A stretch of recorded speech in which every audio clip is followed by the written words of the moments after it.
baphoqele ukuzwana ukuze kuqedele umuntu kahle kahle meke wafa lo kumele afe bazohlukana bazwana ngisho ukuthi ukuze kubulawe wena khona kumele baqale bazwana because igama lakho uma livele endaweni liba yintshumayelo bayaphoqeleka abantu babahlale for 20 minutes bexoxa ngawo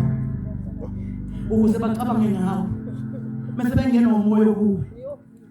because yonke into oyixoxayo ngomuntu ugcina ufana nayo.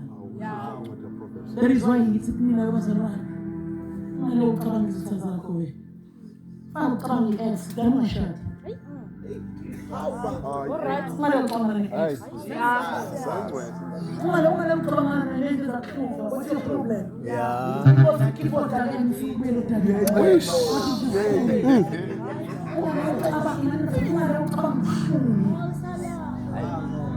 ima wemakhosikazi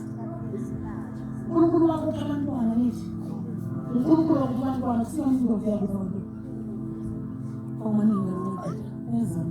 azwana indaba uNkulunkulu ekuseni because inkosi abantwana ima ngicela ndaba nakisho nesibale bone nje nami inkosi yakho akekho ke nje ofana nami mina ngazalele ekhaya uqala ngayo uqale ngayo ngazalele ekhaya kodwa ngazalele isibusiso kodwa ngiyinto ezalele ekhaya ngisho ukuthi ngona ekhaya mama nje wazalele ekhaya bengicela sukholeka ngayo onile akodwa ngemali sekhona nje futhi ma kunye ngayenza sengiyazi ukuthi uzalele ekhaya kubi ngiyaxolisa ma uthi ngiyaxolisa baba mina khona kumnandi engakuzwa ngade ngishada angisho kodwa ekamela ngisho ifeeling engaba novalo ukuthi awungashada sengiyumntwana now I understand ukuthi yini levulayo after babuka ipain yokuvula ama-present umantombi kungekho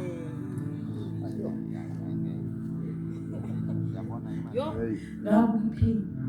yokuvula ama-present umantombi kungekho akusiyena ubhuti engangishade naye owefila leyo pain yena wayejabulela isibusiso esiphambi kwakhe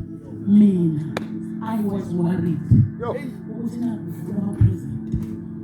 ngiyakhumbula ukuthi kunama-present ayisambule kahle ukuthi wayevula phakathi kanti mhlawumbe ujele nje ubenzela ukuthi kube kahle awubazalwane kucaca ukuthi ukuze ugijime ubone ibhokisi mhlawumbe elibhalwe